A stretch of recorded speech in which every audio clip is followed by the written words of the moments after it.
হাতে কি ভাবতেছেন? আসলে হাতে কি, এটা একটা স্ট্যান্ড ভিডিও করার জন্য। তো সবাই অনেকে আমাদের কমেন্ট করে বা অনেকেই আমাদের মেসেজ করে যে আপু আপনারা কি দিয়ে ভিডিও বানান বা কিভাবে ভিডিও বানান। আসলে আমি প্রথমে একটা স্ট্যান্ড কিনেছিলাম দারাজ থেকে, ছোট স্ট্যান্ড। তো ওইটা দিয়ে আমরা আসলে ডুয়েট ভিডিওগুলো করতে পারতেছিলাম না।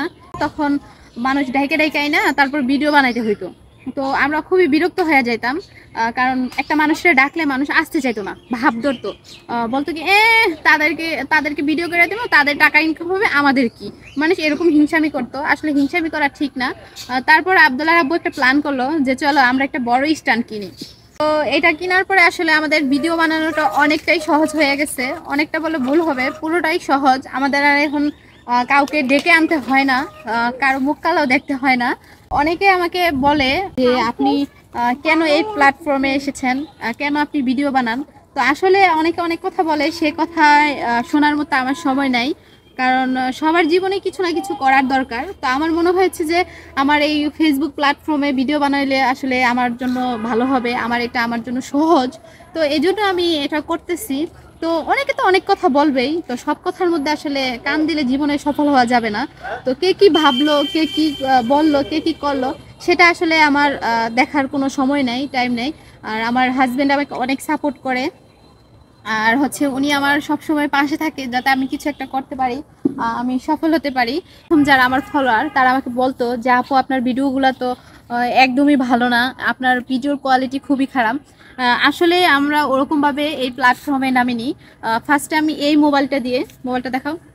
ফার্স্টে আমি এই মোবাইলটা দিয়ে ভিডিও করা শুরু করি। এই মোবাইলটা হচ্ছে একবারে পুরনো স্যামসাং J7, অনেক আগের। তো এটা দিয়ে ভিডিও বানানো শুরু করি। তখন আসলে আমাদের যখন যেমন ছিল তখন তেমন দিয়ে শুরু করছিলাম।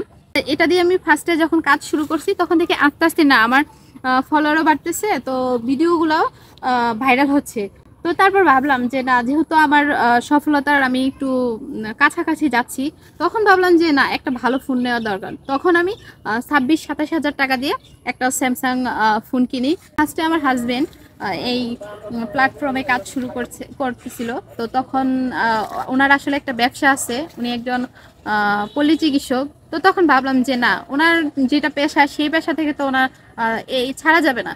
তখন ভাবলাম যে ঠিক আছে, তুমি তোমার দোকানে সময় দাও, আমি আমার তোমার এই ফেসবুক প্ল্যাটফর্মে সময় দিই। তো অনেকের অনেক কটু কথা শুনেছি, অনেকে সাপোর্ট করেছে, অনেকে আমাকে সাহস দিয়েছে না তুমি পারবে। আপনাদের দোয়ায় যতটুকু আছি আলহামদুলিল্লাহ। তো আপনারা যদি এভাবে আমাদের পাশে থাকেন, অবশ্যই আমরা সফলতা অর্জন করতে পারবো। তো সবাই ভালো থাকবেন, সুস্থ থাকবেন। আজকে এই পর্যন্ত, আর সম্ভব হলে ভিডিওটি শেয়ার করে দিবেন।